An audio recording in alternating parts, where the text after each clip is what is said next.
Good evening. I'm going to go ahead and get us started tonight.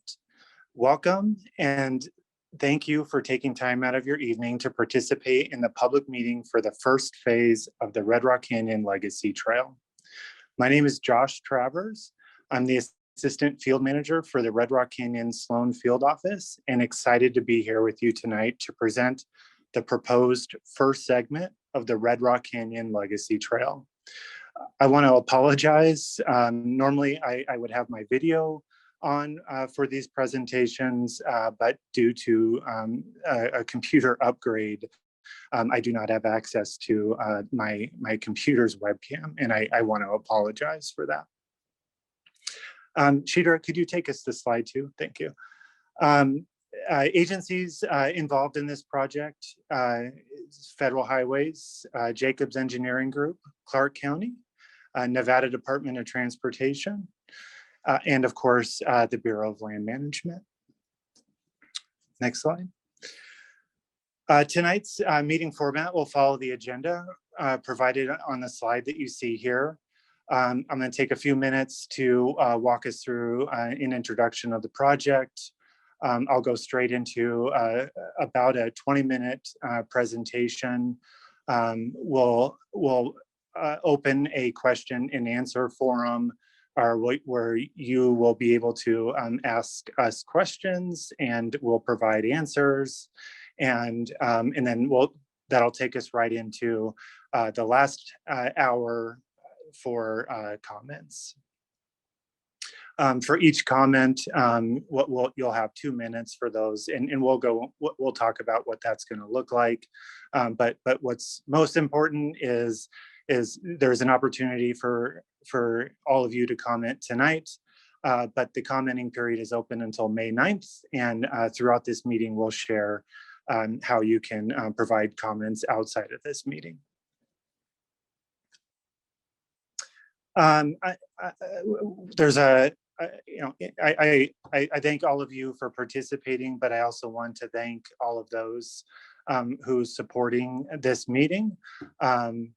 There's a lot of people as part of this planning group and the production team tonight that's allowing for this meeting to be a successful meeting.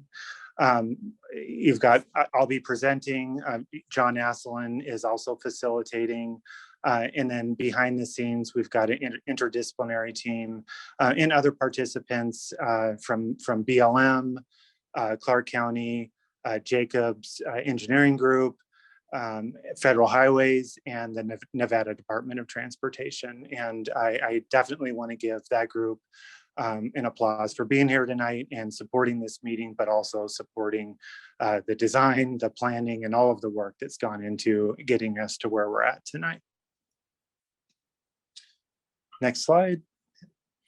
The purpose of tonight's meeting is to inform the public about the projects and its purpose, present highlights of the project in EA, and walk you through what you can expect to find in the environmental assessment, and encourage input and gather public comments on the proposed project, and then share next steps.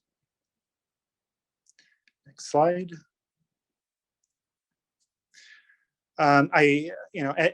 Before we dive into the project, I like to share a little information about Red Rock Canyon, especially for those who are less familiar with the National Conservation Area. We're approximately 201,000 acres managed by the Bureau of Land Management as part of the National Conservation Land System.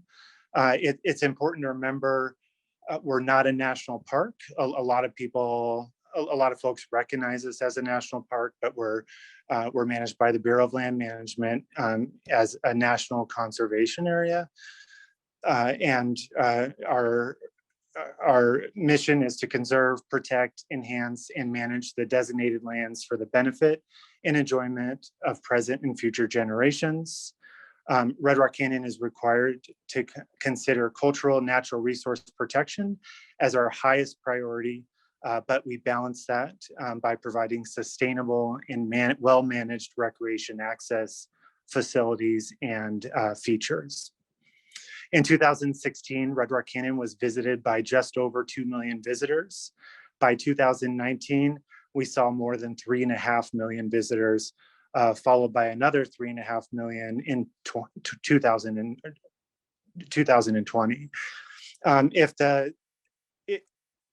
In 2020, the Scenic Drive closed due to the pandemic for 3 months, and we had some real challenges with staff and our ability to collect visitation counts.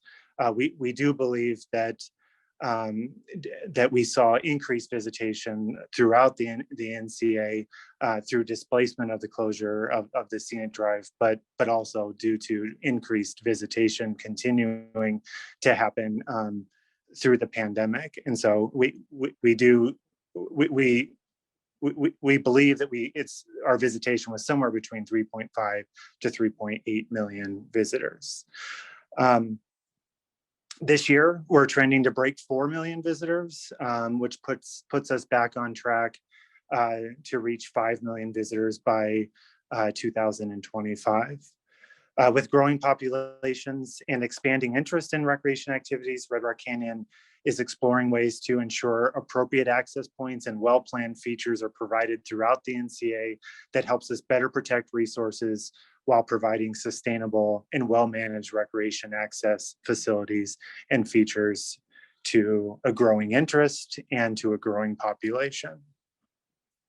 The project that we're talking about tonight, the Red Rock Canyon Legacy Trail, will serve as a new multi-use path accessing the core area of Red Rock Canyon and likely serve as a non-motorized version of the Scenic Drive that will start in Summerlin, paralleling around State Route 159 and connect into the entrance of the Scenic Drive.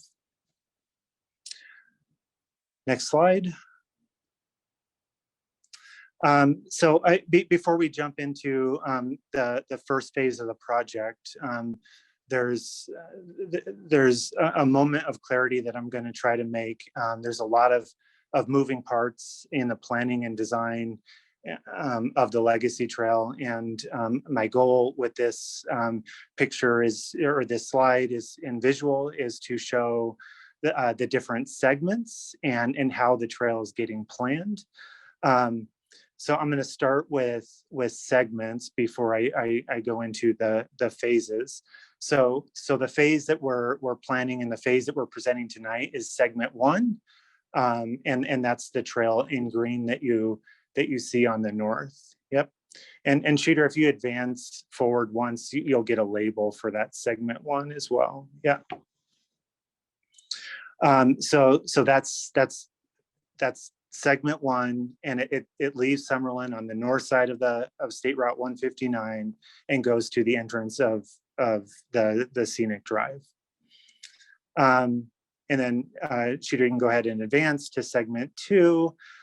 Segment 2 also starts in Summerlin on the south side of the highway and parallels 159, taking us close to the entrance of State Route 159, where it will go under the highway and connect in with segment 1. Right about there, where the cursor is at. It'll connect and go under the highway and connect into segment 1 on the north side of the highway. And then segment 2 will continue on the north side and follow all the way around to the exit of the Scenic Drive. And then once you leave the Scenic Drive, there's segment 3, which is the blue, the blue with the yellow line in the middle. Segment 3 will take us all the way around and connect us into the Bonnie Springs area. And segment 4 will leave Bonnie Springs and take us through Blue Diamond and connect us into 159, where we'll reach segment 5, which is in blue, which takes us parallels 160 and brings us back into South Las Vegas. So those are the 5 segments, 1, 2, 3, 4, and 5, and then phase 1 is the planning, design, and construction of segment 1, the trail in green. This is where it gets a little complicated, where phase two is less complicated. Phase two is segment 5, so South Las Vegas, into taking us to 159, where yep. And then phase 3 is the planning and design for segments 2, 3, and 4, all the way through Blue Diamond. Yep. And then that phase will construct segments 2. Yeah, so it'll plan and design the trail in its entirety with what's left, and then it will construct segment 2, and then the BLM has a pending project funding request out there that will construct segments 3 and 4 to complete the construction part of it. 3 and 4 also includes 6 trailheads that we plan to fully construct, design, plan for, and construct within those segments as well. And so there's 3 phases that have been funded, and a 4th that is pending. But the project that we're on phase 1, segment 1 for tonight, and we're going to dive into that right now. Next slide. Yep.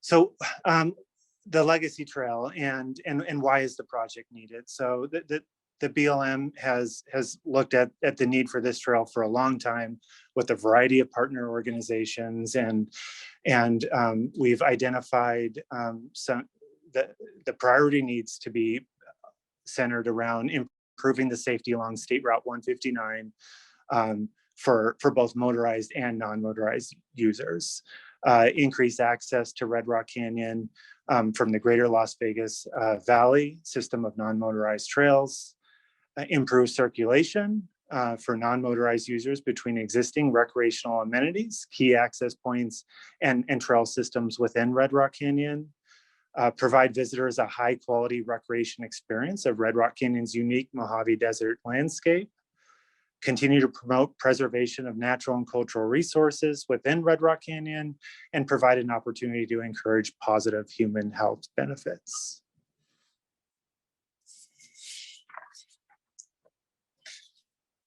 So looking at the use and safety within the corridor of State Route 159, 159 is the only access into Red Rock Canyon, into the core area of Red Rock Canyon National Conservation Area.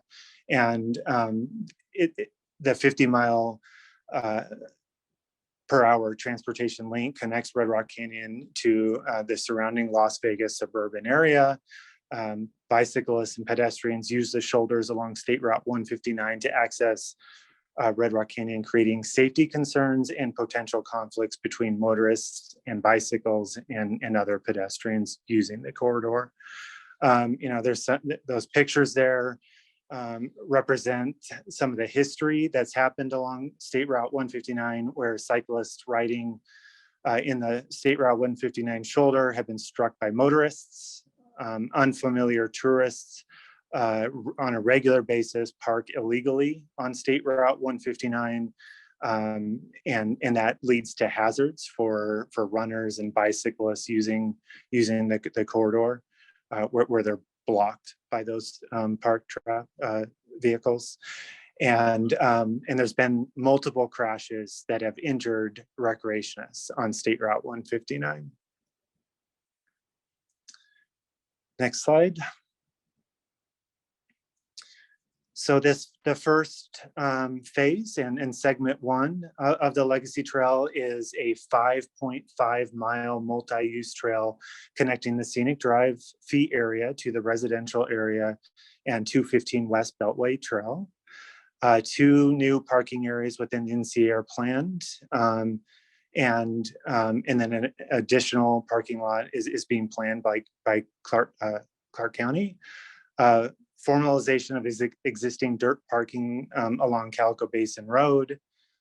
Relocation of the Red Rock Canyon welcome sign is included in this project, and lengthening the deceleration lanes on State Route 159 at Calico Basin Road and the Red Rock Canyon Scenic Drive entrance.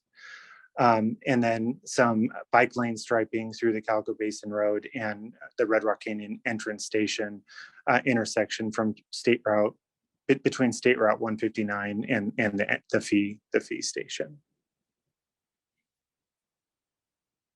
Next slide. This is a picture of segment 1 and a visual, and the blue is the planned and yep, it's the planned trail. And then if you look along the highway, there's some yellow lines there. Those yellow lines represent where we're planning improved deceleration lanes. One will be the entrance to the Red Rock Canyon sign, and then into Calico Basin Road, and then into the Scenic Loop Drive. And then as I mentioned, we're also looking at, which I'll get into in a future slide, but we're looking at relocating the Red Rock Canyon rock sign that many people park at and on both sides of the highway to take photos at or have their photo taken.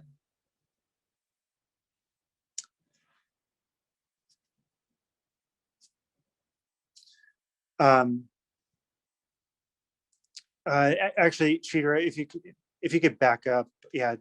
I wanted to mention here that that the Legacy Trail, it's going to be 5.5 miles long from the beginning to the Scenic Drive, but I wanted to mention that it's 2 6-foot lane, two lanes within the trail, so it's a 12-foot wide paved section with 1 foot wide gravel shoulders on each side. And then the trail alignment will generally follow an existing and informal social trail. Trail grades will range from 0.5 to 8%, with 1.5% grade landing areas, which allows us to meet the American with Disabilities Act compliance requirements. And we've done a lot of work to make sure that we keep this trail within that alignment. Next slide. This, a lot of work was put into this design. On the south side of the highway, right where the cursor at, we have a planned parking lot that's going to go there. So we were looking at on the north side, how do we ensure that we have adequate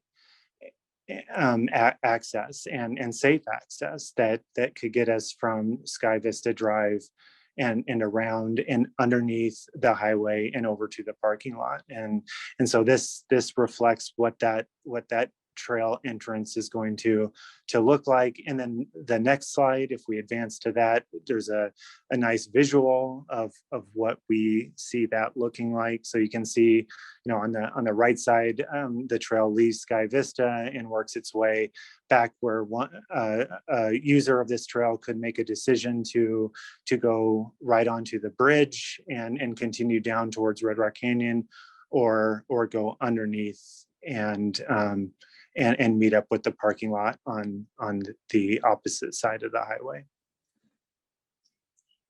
The next slide.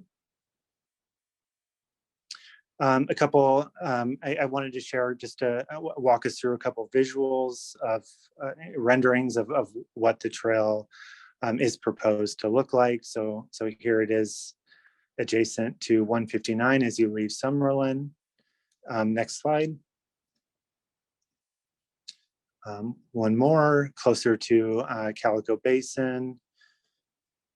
Next slide. This one you can see the trail on the right side. what I wanted, the reason why I brought this visual in is there's a lot of concentration on visual impacts to Red Rock Canyon. One of Red Rock's strongest values is the visuals and the incredible visuals that the resource provides, and how attractive it is for our visitors and for all of our residents. So if you look at this diagram, you can see from the right there's some cut just above that. Yep, right there, up just a little bit more. So there's, if you're looking right there, that's where the legacy trails is coming across. And so we're paying a lot of attention to as we engineer and look at cuts and fills, we're considering low impact on the visual resources, to make sure that we can put something in that's gonna have the lowest impact possible from a visual resource standpoint.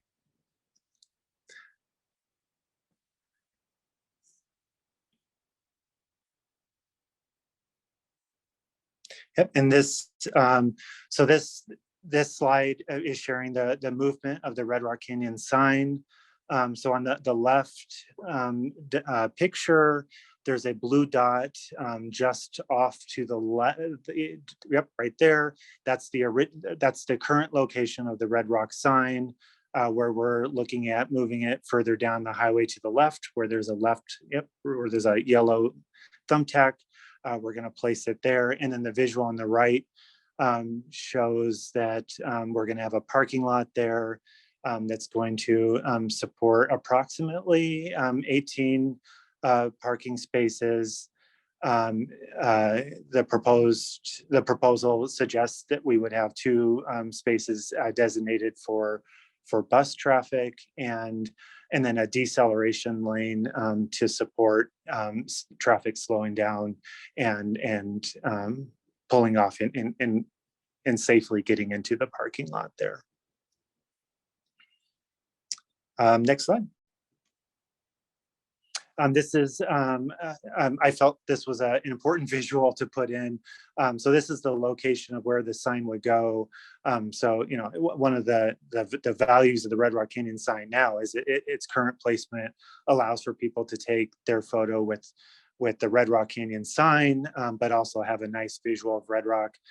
So at the proposed location, it provides a nice visual of Calico Basin, but even if you were to pan to the left, you would also get a nice visual of Red Rock Canyon.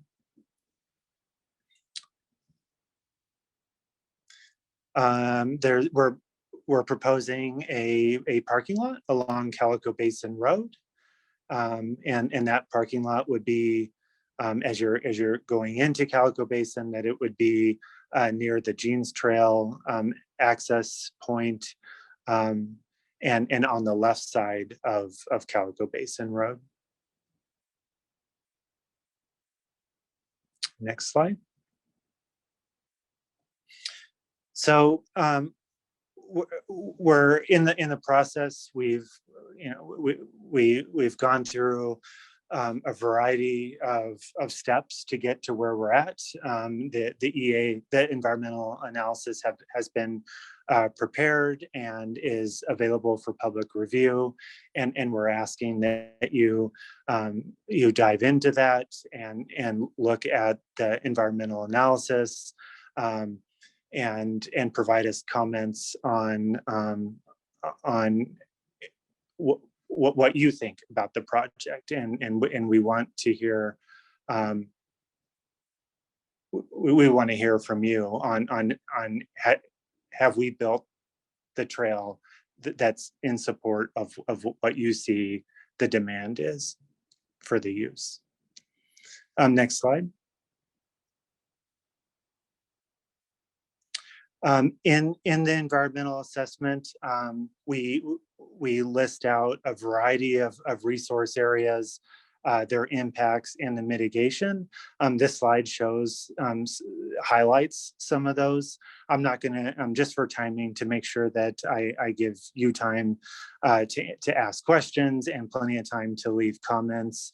I just wanted to share that you can find this in the environmental analysis, and the way that it's laid out is just how this slide represents, where we've categorized the resource areas, what the impacts are, and how we're mitigating those. And just as an example, for like woodland forestry resources, we're relocating approximately 500 cactus and 3,000 yucca plants, and a restoration plan has been developed to relocate impacted plants to new cut and fill slopes throughout the project area. So we would replace those, and instead of just rip and leave out. Next slide. In the planning for this project, we were going through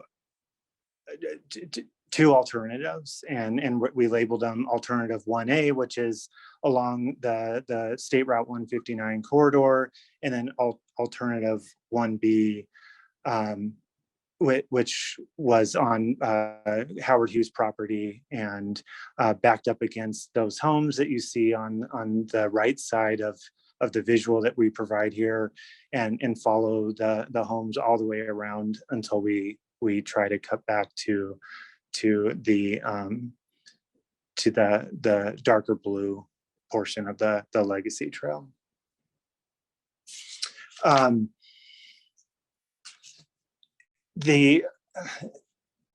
we looked at both alternatives, there was a variety of evaluations that we went through, but the BLM did make the decision to move forward with 1B for a variety of reasons, and the key differences between the two trails, it's the size of the project footprint, essentially. The disturbance to sensitive environmental resources within the footprint, and the ability to construct the project within an existing public right-of-way, pushed us to stay within the corridor of the State Route 159 right-of-way.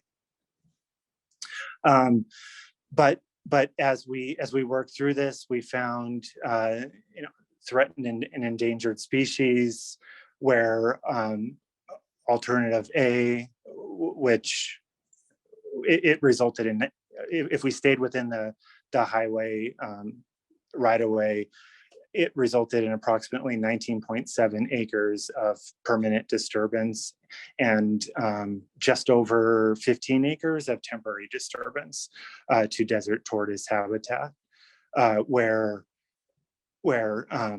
if we went on private property or Howard Hughes property, we would have resulted in 25 acres of permanent disturbance and 17.5 acres of temporary disturbance, which is approximately 7 acres more disturbance than if we stay in the right-of-way. For woodland and forestry resources, it would result in approximately 500 cactus and 3,000 yucca plants to have to be relocated, where the side closest to the homes would result in an impact of approximately 520 cactus and 3,800 yucca plants, which was approximately 820 more cactus and yucca to relocate. But other issues came out of that, and that was within the right-of-way of that area, where it would have required that we looked at approximately 1.5 acres of private property acquisition for trail grading and construction, from the adjacent residential development. And there was a lot of concern brought up about security and lack of information shared to the homeowners prior to this project coming to life, and liability on other landowners. Next slide. This is just a visual to show the woodland and forestry resources. Sorry, Sheeter, I forgot to ask you to advance. And then the next one shows, the next slide shows where we were right up against a variety of homes.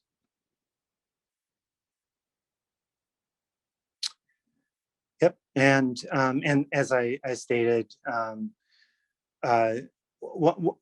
the 1A meets the purpose of the project with fewer impacts to environmental resources and no impact to a private right-of-way.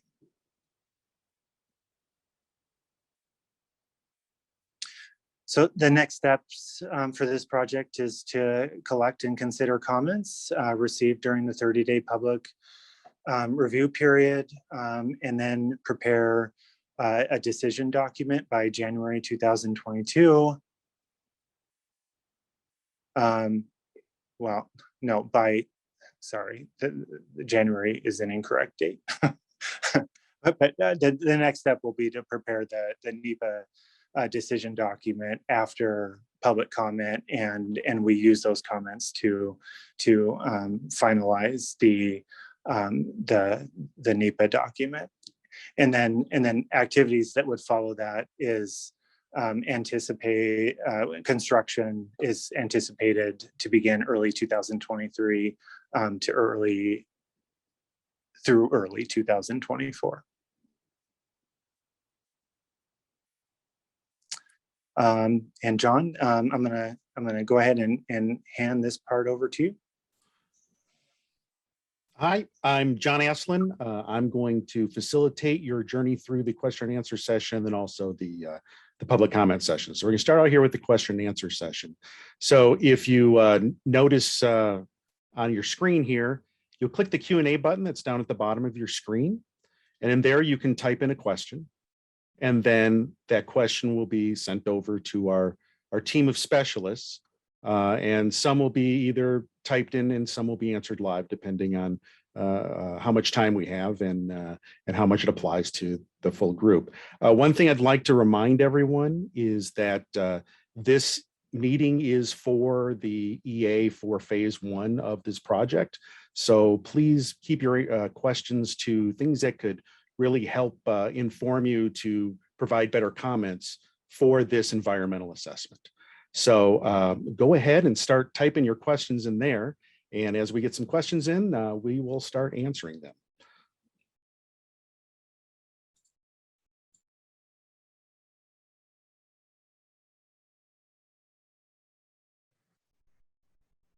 Josh, we have a question from Aaron McDermott. Aaron asks, can the BLM shed some light on how users of the trail will cross different intersections? For example, how will the trail cross the road at Calico Basin Road?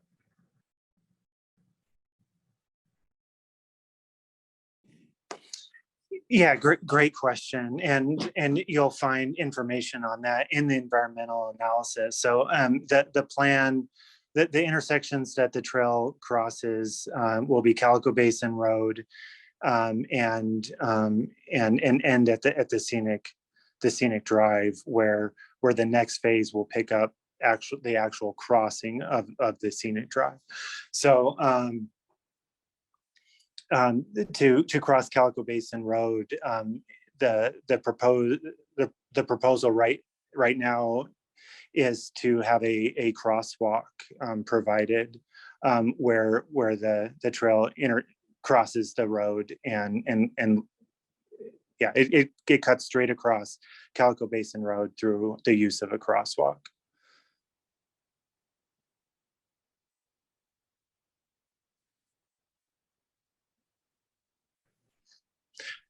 John, oh. Yeah, I was gonna add to that as well, and we've talked about also for approaches to those crossings. So we'd have a crosswalk, but at the approaches on both sides, there would be some signage as well to warn that there's a road crossing ahead for bicyclists, but there would also be signs provided by the BLM to motorists to ensure that they're aware of the crossing as well, just to make it more clear.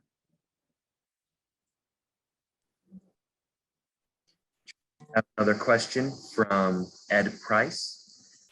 His question is, he's wondering if there will be any benches and off-trail resting areas planned for the pedestrians to break, especially in warm weather. His concern is that the trail being 5.5 miles long is a long out and back for pedestrians across the desert. Yeah, that's we have not gone into the details of trail features. That's something that I would suggest that you also make as a comment. I think that could serve as important features that we think about when planning for this. There are several lookouts, as we move through Red Rock Canyon. There's areas where you reach some high points and areas that would provide nice scenic views of Red Rock Canyon. And so that could be an asset that we can continue to plan for. So I suggest not only asking that as a question, but leaving that as a comment. Josh, we have a question from Joanne Levy. Her question is, who is funding the project and how much of the total proposed funding is committed at this time? Yeah, there's approximately $13.5 million dedicated to this phase of the project, and that money is through the Federal Lands Access Program. It's a federal grant, so Federal Highways is a major funder, but we've also got Clark County and NDOT and the BLM who is also making investments in the planning and design of these projects.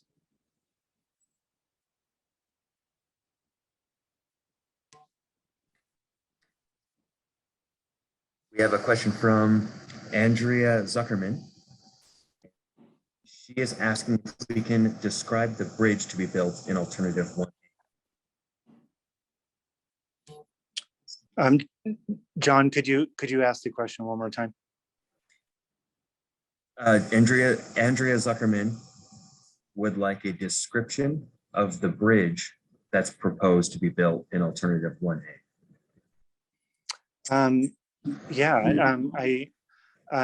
We provided a really nice visual of that. John, is there a way that we could just go back to that visual to help answer that question?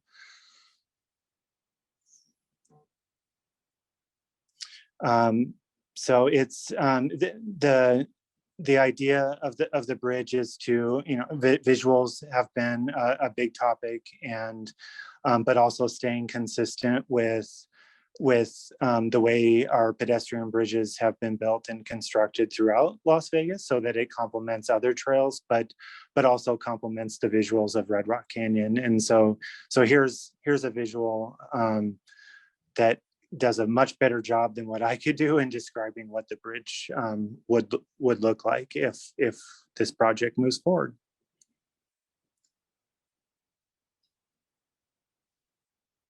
Thanks, John. Josh, we have a question from Howard Rubin. He's asking if there will be restrooms at the parking lot or along the trail. So restrooms are not being considered at this moment in time in the project.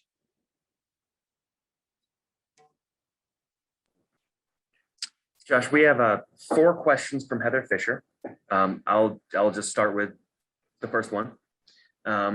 She says that moving the Red Rock sign and adding safer parking is a good idea. And she says that this trail helps make the official designation of a bike lane feasible. She's wondering how far along is NDOT with the possibility of building a bike lane. Well, that would be an answer for NDOT, but a bike lane around State Route 159 is a much bigger project than what we're taking on for the Legacy Trail. But I don't want to just leave you with that answer. The answer is that we're doing the work. You know, there's requirements to have a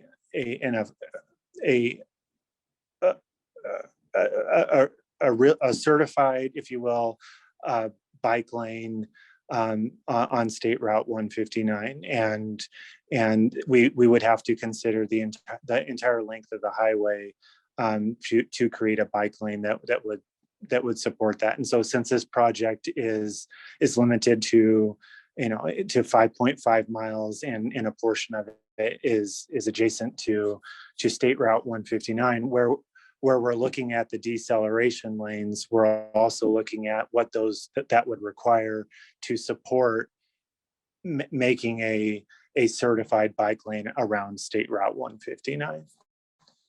And you know, not to get into the technicalities of it, but there's width requirements and things like that. And we're building that into these deceleration lanes so that as we further plan and design the Legacy Trail as it continues past this project, we'll continue to do that so that we can get to a place where we can support a bike lane.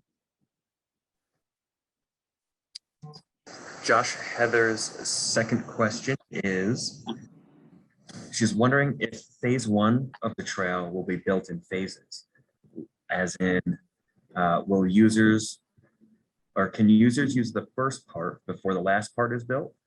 And will the parking lot be built before the rest of the trail is open? Yeah, well, that's gonna, we got to get the project to a decision, and then we'll start having conversations about what construction looks like. It's too preliminary to say that. It's possible that, you know, as we complete milestones, that sections of it could be open, but again, I don't want to say something that I can't, that we just haven't done the planning for yet. It's just a little too early before construction starts. Question 3, and I think this is related to phase 3 of the project.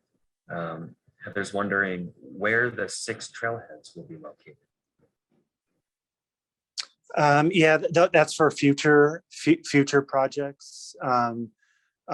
For phase 1, we have the Calico Basin parking lot, and then the Red Rock Canyon sign parking lot, and then Clark County is doing planning to further support the Legacy Trail to get a parking lot built at the beginning of the trail, on the opposite side of where the bridge is currently proposed.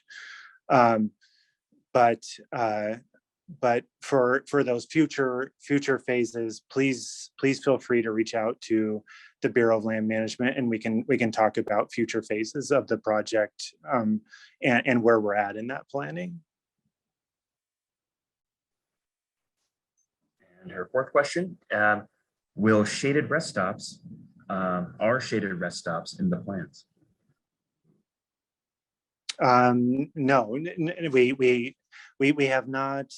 The plan has designed that the trail itself and the deceleration lanes, the movement of the sign, but as far as features such as, like what was asked previously, restrooms, benches, things like that has not been brought into the planning. We have But sorry, Josh, go ahead. Nope, I was just gonna those are really good questions, and if those are things that you're thinking about, those are the types of comments that we're looking for, and so please remember during comments to leave that as a comment. Sorry, John, go ahead. So we have a follow-up question from Andrea Zuckerman.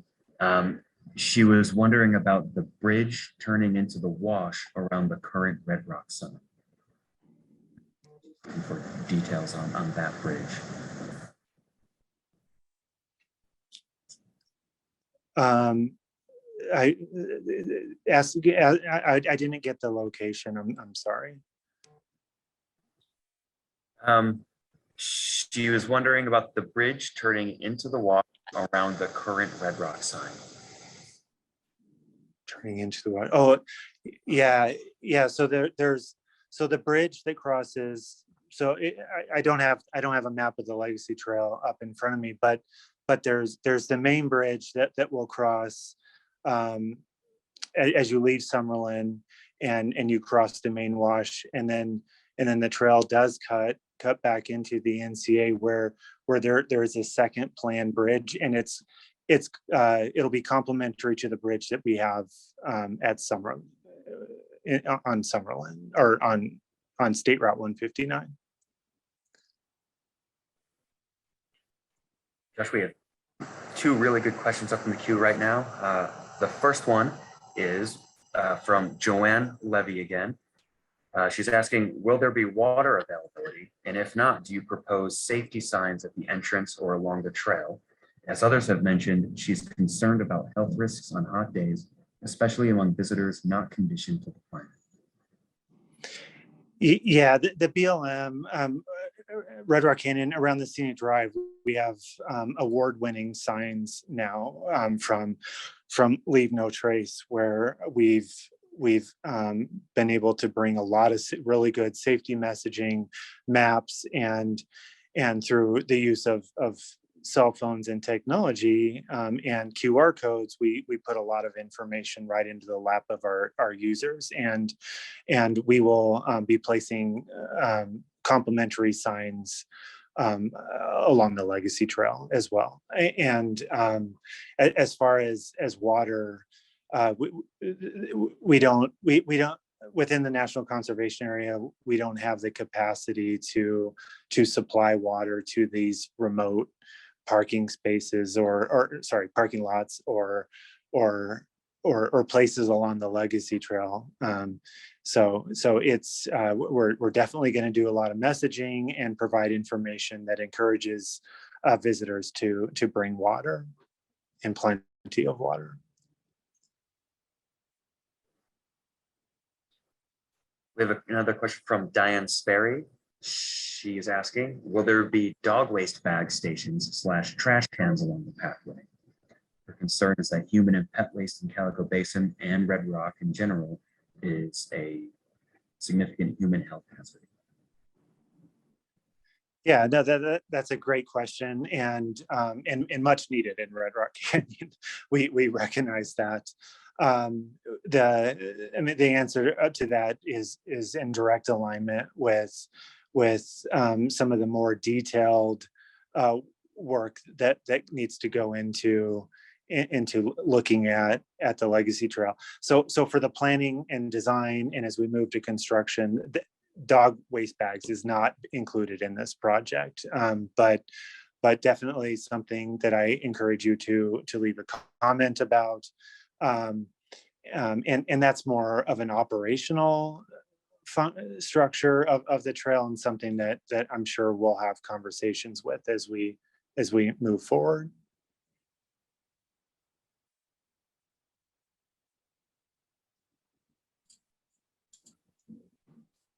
Josh, I just wanted to jump in real quick and just remind everyone that we have a few more minutes left in the question and answer period. So if you have any questions, please hit that Q&A box and type them in, and we will try to get to them. I'll go back to you now, Josh. Yeah, thanks. Josh, there's one more question in the queue, again from Joanne Levy.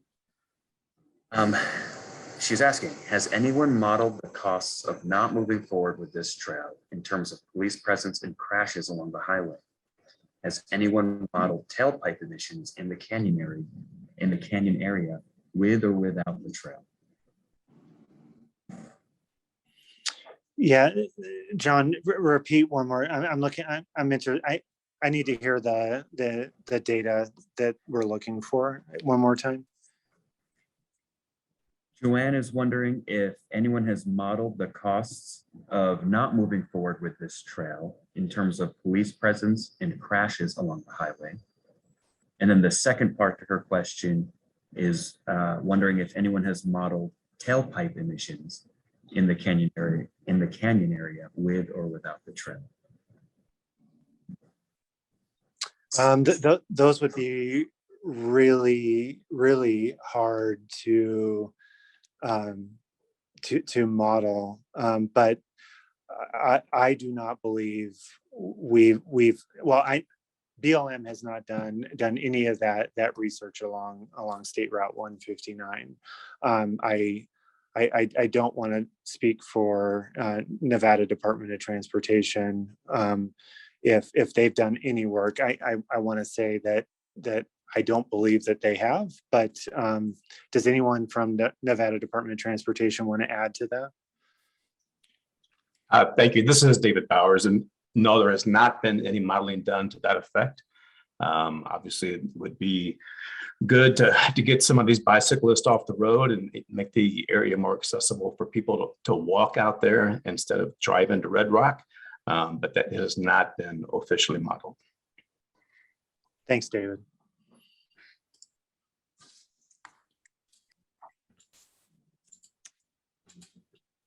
Well, Josh, we don't have any more questions in the queue right now. Is there anything you'd like to add or explain a little bit more before we go into the public comment period? No, I don't think I have anything to add. A lot of great questions that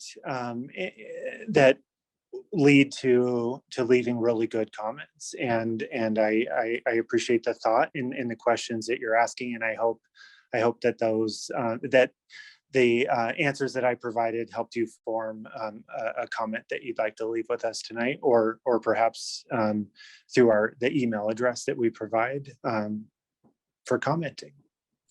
Thanks, John. Thanks, Josh.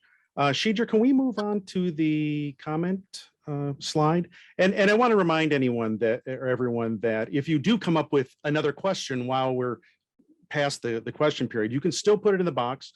We still have specialists out there that can type in the answers there. And then you can always send it to the email that was in the news release. And then also we'll have it up on the slide towards the end that'll have the email and then all the necessary links to get more information.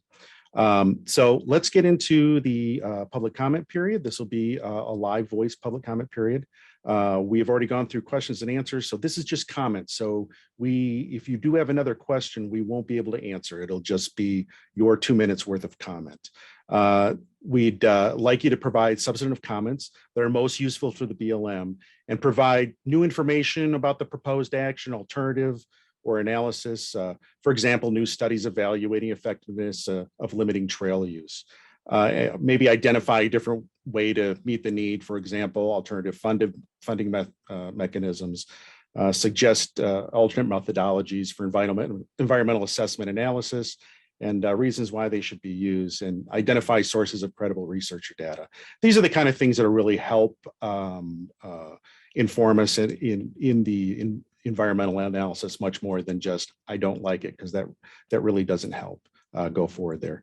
Can you go to the next one, please? Next slide, please. Comments are going to be accepted in order of registration. We don't have a whole lot of them that registered. So those of you who didn't register with a comment at the end, when we get through that group of people, then I'll come back and ask you to raise your hand. And those who didn't already get a comment will then be able to do one live if you'd like to. And you can always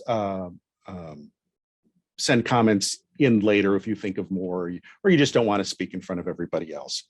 Once I call your name for this first group here, please raise your name. And what that'll do is it'll put you at the top. It's easier for me to find you. I will then allow you to unmute yourself, and then I'll tell you, and then you can unmute yourself, and then you'll have 2 minutes to do your comment. If you're on the phone, you can raise your hand by doing *9, and you can unmute yourself and mute yourself with *6. I think we have one person on the phone. So when we come around to that, if you want to do that, then we can. A timer is going to be displayed. Please keep within your time. It'll start turning red towards the end, but please, be courteous to others and stay within your time. And then your comments will be included in the project record. One thing I'd like to bring up is please refrain from profanity, and please be courteous to others, and just think about others when you're going forward. We do reserve the right to mute you if you do use profanity or start being abusive towards others, but I don't expect that to happen. Can we go to the next slide, please? Okay, we're going to start off the comment period here. I did not see Justin Jones, but I don't know if you're on the phone. If that's how you on the phone, hit *9 and that'll raise your hand. Guessing that's not you. Okay, we'll go to, oh, it is. Okay.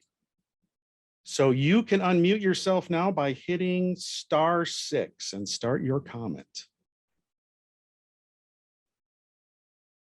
This is Justin Jones. Very excited for this presentation. I appreciate all the work that the BLM has done, Josh and his team, project move forward. And just wanted to remind you that, as you already know, the county stands 100% ready to move forward with helping on the parking lot and all the other work that needs to be done to make this move forward. So thank you very much.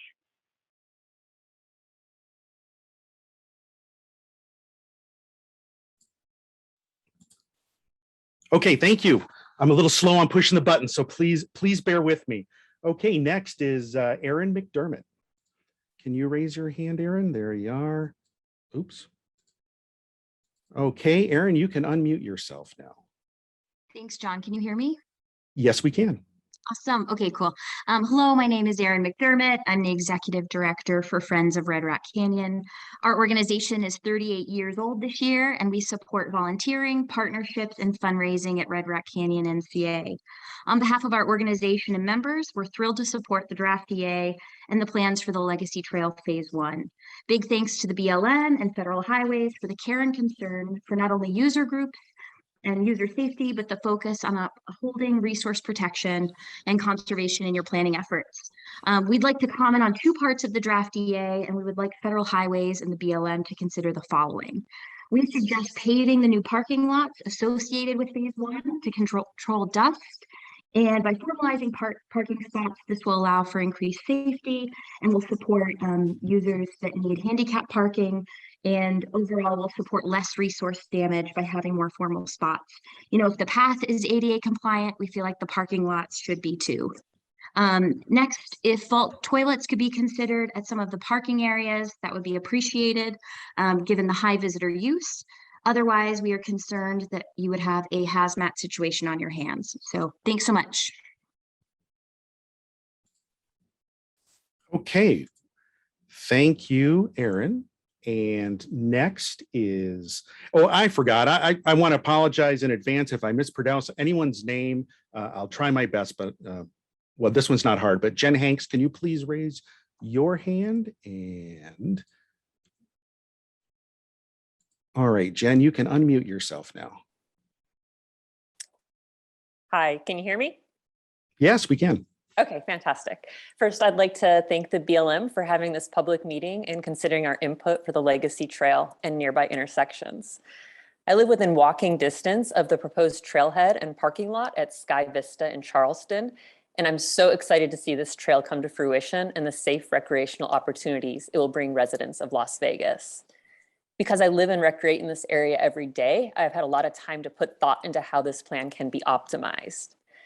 First, I'll address the intersections along Highway 159.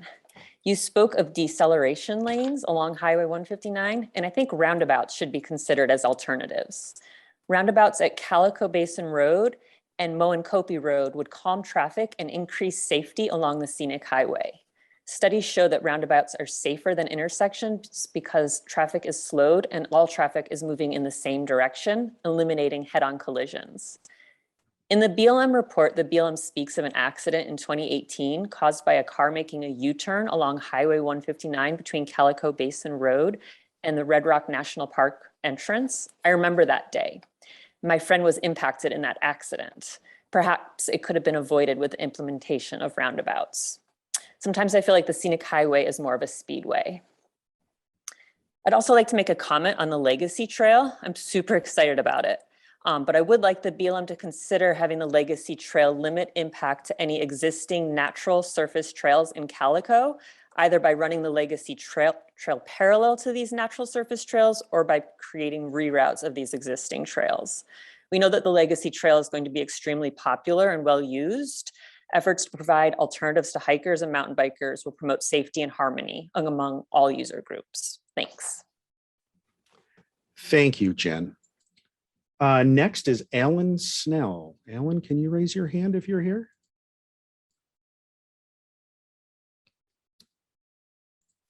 Okay, Alan, you can unmute yourself now. Okay. Thank you. Hi, good evening, everybody. I just wanted to say that I appreciate this opportunity to tell you that this project is absolutely necessary for the metropolitan Las Vegas area, in fact, including the Western United States. And I'm looking forward to this project getting done. I will tell you that I do ride my bicycle along 159 from Summerlin to the Red Rock Loop entrance. It is growing more and more dangerous. I have bicycled everywhere across the United States, and it's reached a point where there have been on several occasions, because I felt the 159 corridor has become so unsafe because of the behavior of the motorists, that I've actually driven my car with my bicycle inside to the entrance of the Red Rock Loop. That's why this trail is necessary. It will be built kind of in the spirit of the River Mountain Loop Trail, which I think would be effective. This would help Metro Las Vegas on several fronts. We have become a outside environmental tourism attraction. There's already so many motorists along the corridor, so there's a safety aspect that I think is necessary. And I do have to tell you, this is some of the most amazing landscape that I think you could put on display by having people bicycle through the area. So I strongly urge, really as much as I can, please get this project done ASAP, as soon as possible. It should have been built, it should have been built 5 or 10 years ago. We're already behind. Get the job done. Thank you. Thank you, Alan. Next is Logan Caton. Logan, are you here? If you're here, please raise your hand. All right, I don't see Logan. Jonathan Gufria, are you here? If you are, please raise your hand. I don't see it in the list here, so we'll move on to the next one. Sheila Billingsley, if you're here, please raise your hand. I also don't see Sheila. Okay, and then the last one on our list here is Heather Fisher, and I know Heather's here. I saw her. Heather, could you raise your hand, or do you still want to do a comment? Okay. Okay, Heather, you can unmute.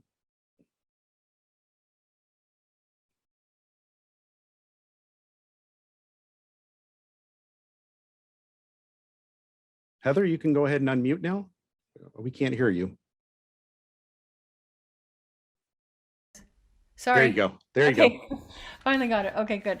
Okay. Thank you. I'm Heather Fisher from Save Red Rock, and I just want to tell you how grateful we are for this project and how excited we are for this project to be starting. And we can see the light at the tunnel after so long. And we are just grateful for the Federal Highway Administration and the Bureau of Land Management We also appreciate the consideration of conservation and safety with 2 lanes on the path with the extra 12-foot width. It used to be 10 feet and 12 feet with 6 feet on both sides of each lane, or 6 feet for each lane is a good safety measure that we're happy to see. And we also like the future bike lane feasibility of the extra 8 feet that was added for deceleration lanes. We're grateful for the extra trailheads, and we hope for the sake of the residents and users that trailheads with bathrooms are completed at the same time as the trail, especially in the residential areas. We suggest private public partnerships or some way to volunteer and sponsor and maintain shaded rest stops along the way. The Mammoth bike trails have good examples of this and of water stops that fulfill this model. And we would like to suggest that new trailhead parking along the 159 has nose out driveway that's like a single driveway instead of a bunch of cars in a row. So all the cars that go in and park come out in a single driveway nose out, so they can see the bikers coming down the bike lanes along the 159. And that's it. We're just super excited. So thank you very, very much. Thank you, Heather. Okay, so now for those of you who have not had an opportunity to provide a verbal comment at this point, please raise your hand now, and please leave your hand up, and I'll take you in order. I see Howard's already up here, and we will pick you in order here. So, Howard, go ahead. You have permission to talk now. Thank you. I commented earlier on, I didn't comment, I questioned about the restrooms, and I'm glad other people see that as something that could be a major benefit. I thank everyone who's worked on this up to this point. I too have been a longtime resident of Summerlin and go out weekly many times to Red Rock for exercise and hiking, and this has long been needed. I would suggest that the benches are also a good idea for seniors like myself. And if there is a cost question with the restrooms, the benches, and those types of facilities, possibly there could be a dedication. The bench could be paid for by someone who wants to put a little plaque on it, dedicating it to a loved one who's passed, or to someone else or some organization. So that could offset the cost. And the last thing I thought would be good is if, when you get to Calico Basin and the road crossing in that area, there's some hiking trails. If a biker wants to get off and hike, if there could be some bike racks set up at those points. But I, as others, am very excited and can't wait for this to come to reality. Thank you. Thank you, Howard. Is there anyone else who would like to provide a verbal comment who hasn't had a chance to yet? I'll give you 30 seconds here in case you're having trouble finding that raise hand button at the bottom.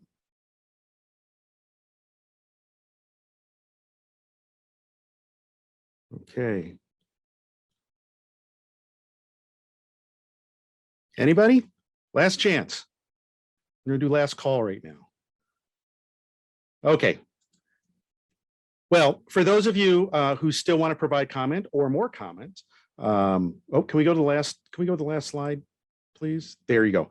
So, of course, thank you for attending, but the project information is there. There's the link right there for e-planning for the EA.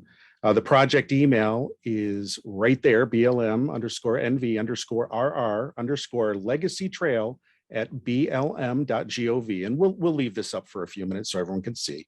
And they're accepting comments until May 9th, 2022.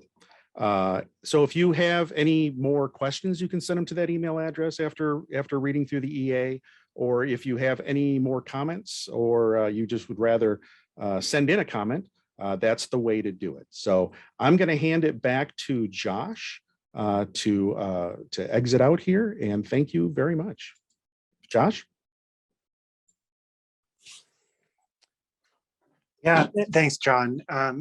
Again, sorry, everyone, that I do not have video capabilities at this moment in time. But I want to thank you all for participating. Thanks for the great questions. Thanks for listening through the presentation. And certainly thanks for providing great comments for us. My ask of you, it sounded like we had some organizations on the phone, but even as individuals, if you could help us share this information to let them know that this commenting period is open. It's open until May 9th. And we need your feedback to ensure that we are able to form the best environmental analysis that we can provide.